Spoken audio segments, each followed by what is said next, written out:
Hawaii Attorney General Ann Lopez announced on Monday that subpoenas have been served to 3 Maui agencies. Like months later, and there's still not an official explanation that has come out of why the fire started. I'm Stephanie Keith. And I am Tara Manjakovic, and we are unapologetically outspoken.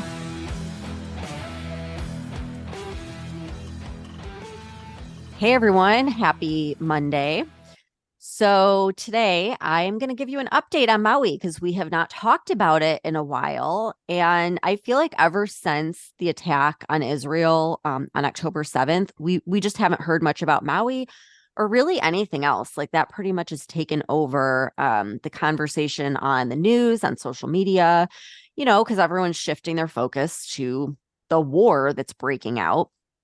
But I would like to start out by pointing out that months later, the official death toll is still at 100 people.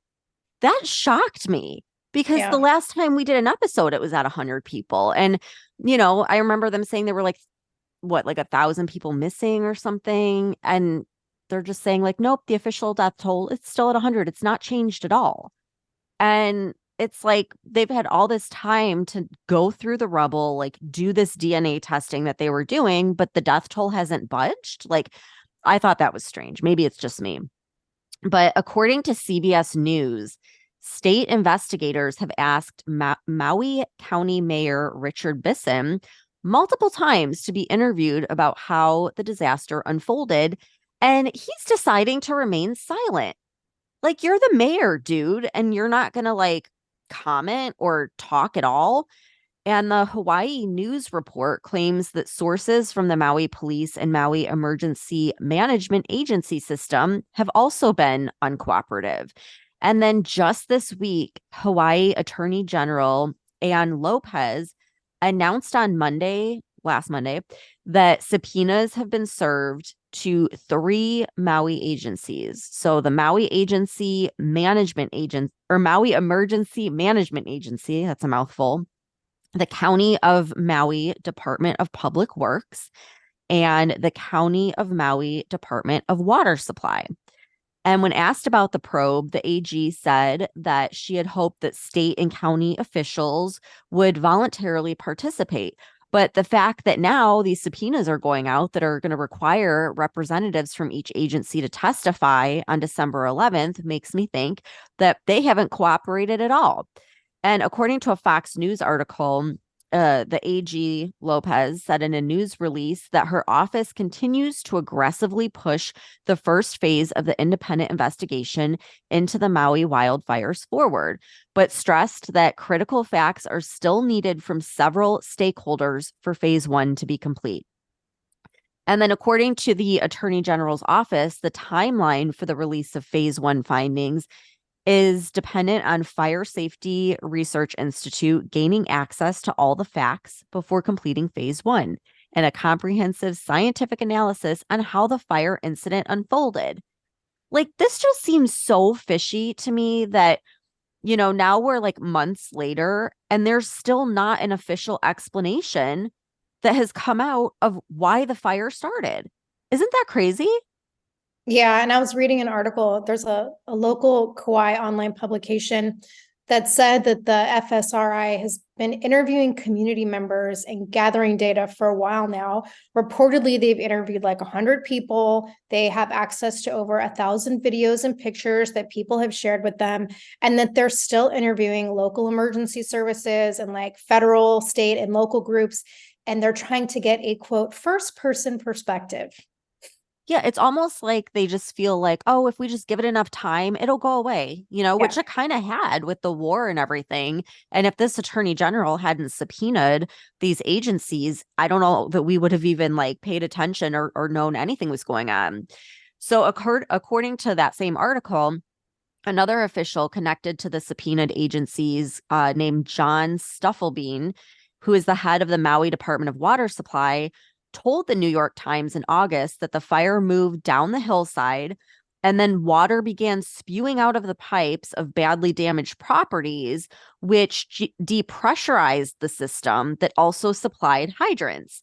And so as a result, the fire trucks that arrived at the scene and tapped into those hydrants couldn't access enough water pressure to contain the blaze. Okay, Tara, like you were a firefighter. Does that even sound like a plausible explanation? Like, I don't know enough about this stuff. Honestly, it does. Like, I Yeah. am by no means an expert. I have not been a firefighter for like 20 years now, and I have no idea how the water systems are set up in Hawaii. But depressurization is a legitimate issue when there's damage to pipes, especially if they're old. And I guess you could probably look at it like if you have shitty water pressure in your house and you're taking a shower and then like someone turns on the faucet in the kitchen downstairs and then your shower slows to like a trickle, it's the same kind of concept. So I do think this could be a plausible explanation for lack of water pressure, but there's definitely way more at play here if you take into account all of the unexplained and weird circumstances that occurred with this whole incident, because it's not just they didn't have water pressure. There was like so much shit that Like the just, sirens not going off. yeah, there's just way too many quote coincidental things that happened with this fire. So that's just one tiny piece of the puzzle that can be explained. Right. And that's what's so aggravating. It's like you could easily glaze over like one thing that was kind of strange, but everything about this was strange. There was nothing that wasn't like weird or, considered just a coincidence. Like it's just outrageous the stuff that happened. And the fact that no answers have been given is wild. So, people on TikTok that live in the area are posting that thousands of Lahaina residents are living on the beach because the housing situation still hasn't been resolved.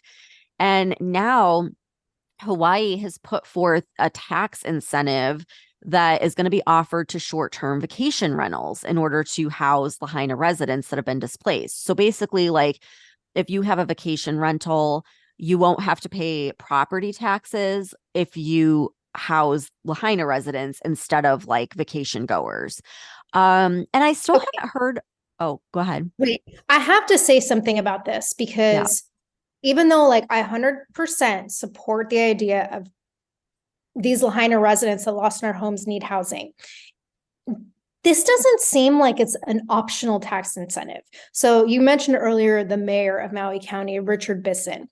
Well, he stated that like if you join the program, you can be exempt from property taxes from February 20th of 2024 through June 30th of 2025. But if you own a property that's assessed at over 1 million, which you and I have talked before about how like most of the properties in Hawaii are like exorbitantly expensive. They're 2.5 times higher than the national average. And so if you own a property that's assessed at over 1 million and you choose not to rent your property to displaced victims, your property taxes are going to be increased. So basically, if you don't participate, you're going to be penalized. And on top of that, the majority of the housing that was destroyed in the fire was like the low income affordable housing. So as much as I completely support that Lahaina residents absolutely need housing, I personally have an issue with the way the government is creating this supposedly optional tax incentive. Well, yeah. And if it's anyone with property over $1 million, like, so it doesn't even have to be a rental, like, it could be someone's home. Like, that's crazy if it is. I mean, either way, it's crazy. Like, they're putting this on the people to house these people. And we're going to get into this in just a second, right? Okay. So, number one, Oprah. I'm so fucking pissed at Oprah. She has 2,000 acres. Has she opened up her land to people? Because I sure as hell haven't heard of it. Um, and like the whole area in Lahaina where there was the fire is closed off because they say it's hazardous. And like the ash that covered the land is filled with dangerous debris, like electrical cables, plastic pipes, vehicle tires that emit dangerous dioxins when burned, kind of like the whole East Palestine thing. Lead from melted vehicles or old house paint, and then arsenic laden ash from termite resistant building materials. So it's like, Wait, did you see too that there's like, I think by the time this airs, it's going to be a few days after we record this, but there's a big storm that's coming into the island as well. And now there's concerns about everything you just mentioned, like getting into like just flowing downstream from the storm and making Yep. everything that much worse. Yep. And that's the other thing. Like the people that live in Lahaina, they were saying like the whole water supply thing still hasn't been fixed. Like one woman was saying that she has a river that goes through her property to a pond and then out to the ocean. And the river's dried up and the pond is pink from all the bacteria. And she's like, everything is out of balance here because they keep rerouting the water to like probably the tourist locations, I'm assuming. So the whole thing is like scary. But yeah, I didn't even think about the storm having everything leak into like their water supply. That is like an East Palestine situation then. And then what happens? The EPA could take everyone's property and say, "Oh, it's hazardous, so we own it now and you have to leave." Yep. This is crazy. This is crazy. We're going to have to stay on top of this. So, according to an article in Hawaii News Now, 850 Lahaina survivors are being forced to leave the hotel that was housing them because tourism is starting back up again. So, like I said a minute ago, they want like individuals to give up their homes, but then these big, huge corporations like the Westin, where these 850 people are staying, they can just use their property for tourism, and that's okay. Like, this is fucked up. These big, huge corporations, you think they would be like trying to help? No, no, no, no. They're kicking them out because they want the tourists to come back. So, some of these residents have moved 8 times already.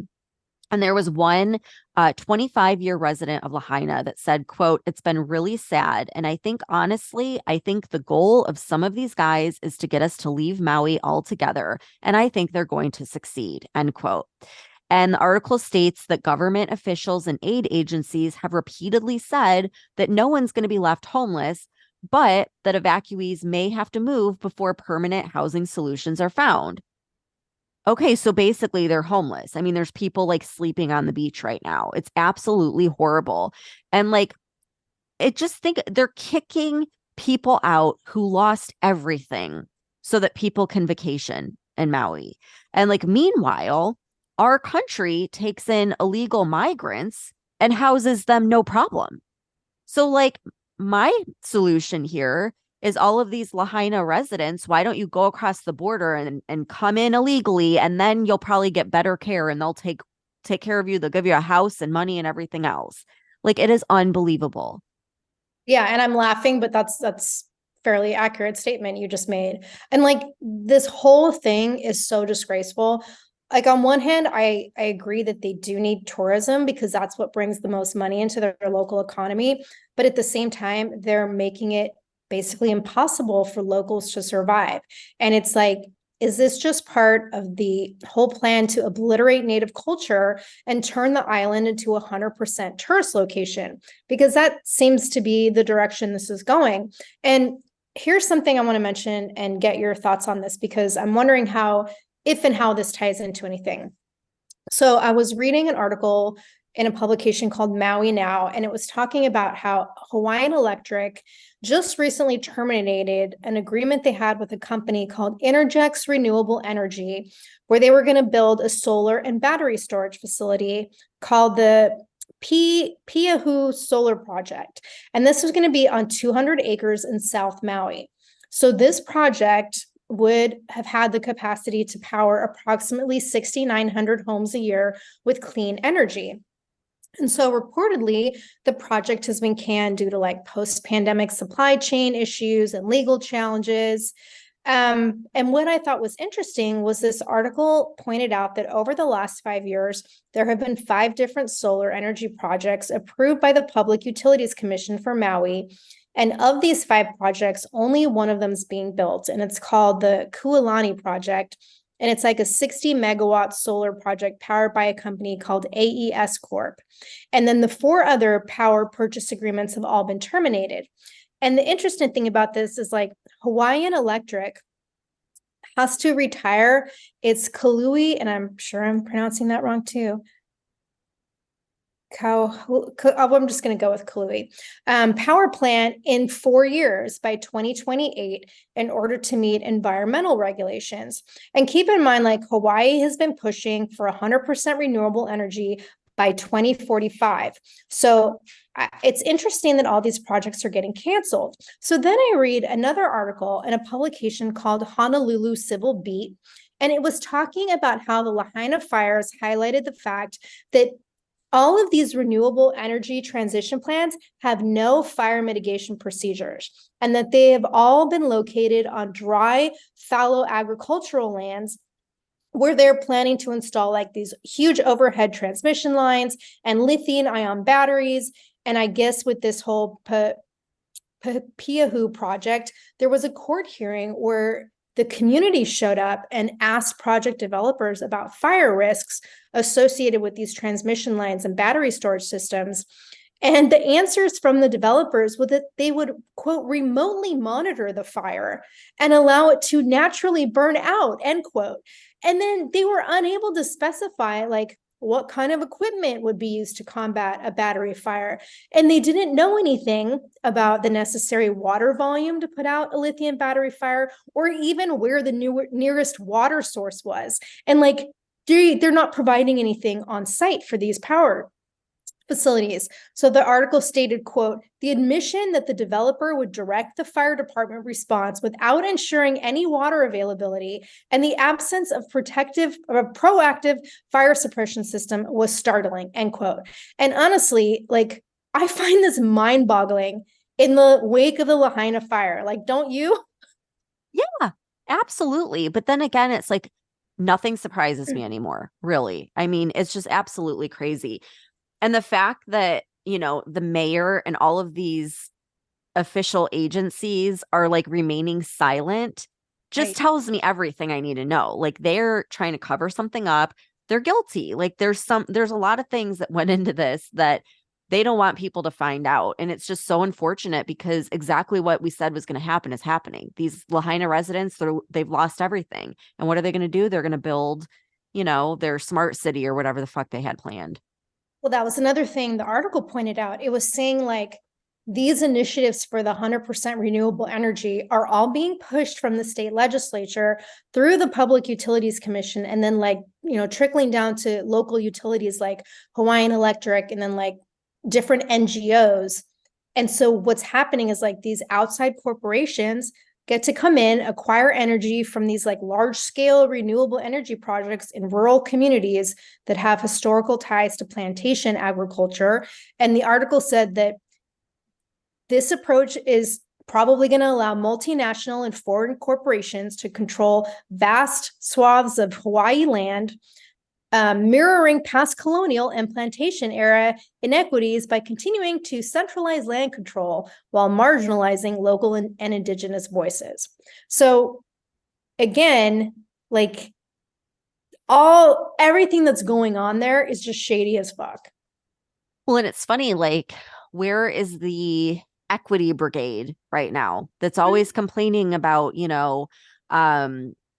there being this disparity between, people of color and like white colonizers? Like, where are they? Why aren't they using their voice to stand up for these people? But that's just the thing. When it actually counts and it actually matters, they're nowhere to be found. So it's just like, it's so aggravating and it's so wrong what's happening.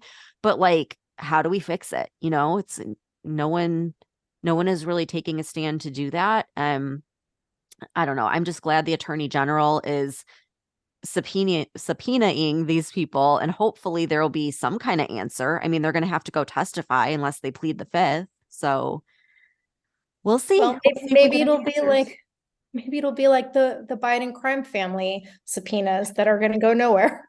Right. Well, apparently Hunter Biden says he's going to testify. So we'll see. I highly doubt it, but we'll see. If he does, it won't go anywhere.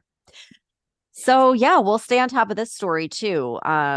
And hopefully something good comes of it for these people, because I can't even imagine losing everything and then just kind of being thrown out. Like, go figure it out. We can't provide housing, but figure it out. So we'll keep you guys posted. I hope that everyone has a good week, and we'll see you back here on Wednesday. If you're sick of all the crazy shit going on in our country and you want to express your support and patriotism for the show, head on over to our Etsy store at UO Patriot Chicks and check out our new stickers. The link can also be found on our website.